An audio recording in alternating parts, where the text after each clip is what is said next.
shows some contrition on some of the social issues. Look, let us be very clear, Chuck.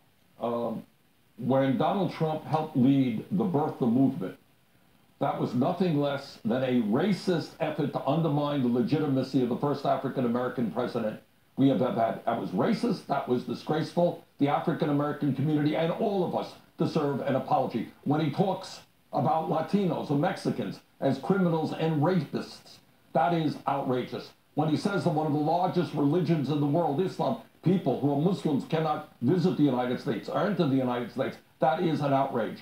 On those issues, let me be very clear, speaking only for myself, there is no compromise. We have come too far as a country to try to move forward in a non-discriminatory way, to go backwards and see us divided up by racism or xenophobia. On the other hand, issues like raising the minimum wage, you know, Donald Trump has talked about he is not going to cut Social Security, Medicare, and Medicaid. He is going to work to reestablish a Glass-Steagall legislation. He wants to rebuild the infrastructure. Those are issues that some of us have been working on for years. And if he wants to work with us on those issues, I accept that. So you don't accept the premise that you shouldn't work with him under any circumstance?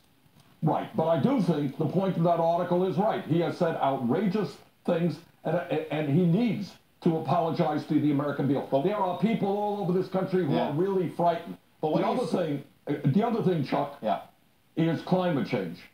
It is beyond comprehension that we have a president-elect who thinks that climate change is a hoax when the whole scientific community is telling us... Senator, right, but I'm going to go back to this other point. What do you say to the progressives that say, hey, the Republicans essentially united against President Obama, and guess what?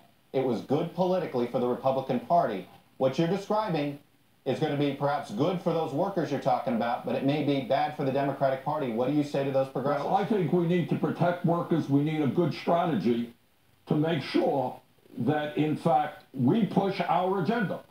Look, on the issues, Chuck, that I'm talking about, these are the things that I have been fighting for years.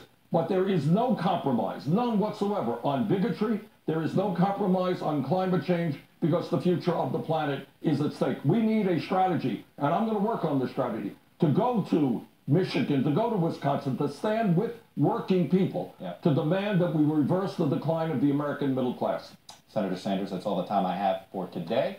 Thanks for coming on and sharing your views, sir, and congrats on the new book, Our Revolution. Thank you. You bet.